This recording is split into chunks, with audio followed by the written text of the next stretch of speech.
Sedekah adalah salah satu amalan yang paling Allah cintai. Suatu ketika Nabi Muhammad mengingatkan jangan membiarkan satu hari berlalu tanpa sedekah.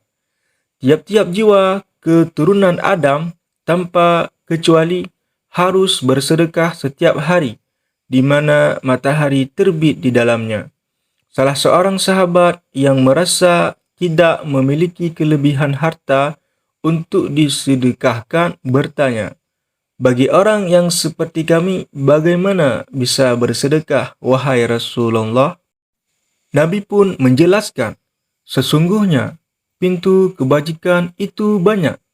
Mengucapkan tasbih, tahmid, takbir, tahlil dengan khidmat dan khusyuk merupakan sedekah. Mengajak orang lain kepada kebaikan dan melarang orang lain daripada keburukan juga merupakan sedekah. Menyingkirkan batu dari jalan untuk memudahkan orang lewat juga merupakan sedekah. Menuntun orang buta menyeberang jalan merupakan sedekah. Memberi petunjuk kepada orang yang bertanya kepadamu juga merupakan sedekah. Membantu orang-orang yang lemah dengan kekuatan dua betismu dan dua lenganmu juga sedekah.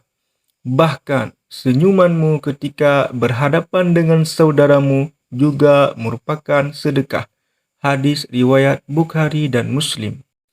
Hadis tadi memberi pemahaman bahawa sedekah memiliki makna yang luas. Setiap orang dapat melakukannya. Sedekah tidak dibatasi dalam bentuk materi yang hanya orang-orang mampu dan kaya bisa melakukannya. Ucapan yang menyejukkan hati atau senyuman yang simpatik kepada orang lain juga merupakan sedekah. Tidak dipersoalkan sedekah itu banyak ataupun sedikit, berupa materi atau bukan, tapi yang penting adalah hasrat dan niat suci untuk mengukir jasa baik sepanjang hidup. Dalam bersedekah, tidak ada batasan kepada siapa kita bersedekah, dalam bentuk apa sedekah diberikan, maupun besaran sedekah itu diberikan. Tapi, tahukah kita bahawa ada beberapa hal yang lebih utama jika dilakukan dalam bersedekah? Berikut adalah sedekah yang paling utama. Yang pertama adalah sedekah jariah. Sedekah jariah adalah sedekah yang diniatkan untuk kebaikan. Nantinya kebaikan itu masih terus dirasakan hingga orang yang sedekah tersebut meninggal dunia. Misalnya sedekah dalam pembangunan masjid, saluran air dan sebagainya. Hal tersebut senada dengan hadis riwayat Muslim. Rasulullah bersabda, jika seseorang anak Adam meninggal, maka terputuslah seluruh amalnya, kecuali 3 hal. Sedekah jariah, ilmu yang bermanfaat dan anak saleh yang mendoakan orang tuanya. Yang kedua, sedekah secara sembunyi.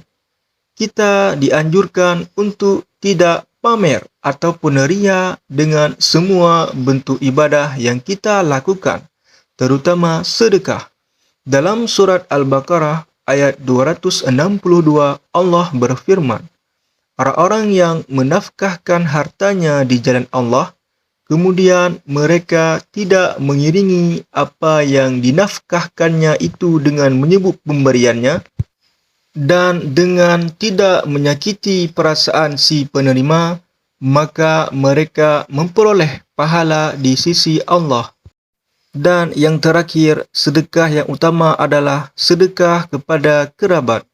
Sebagai manusia, sepatutnya kita tidak memilih-milih kepada siapa kita bersedekah.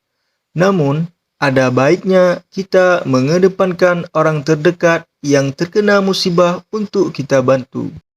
Hal ini senada dengan hadis riwayat Imam Tirmizi.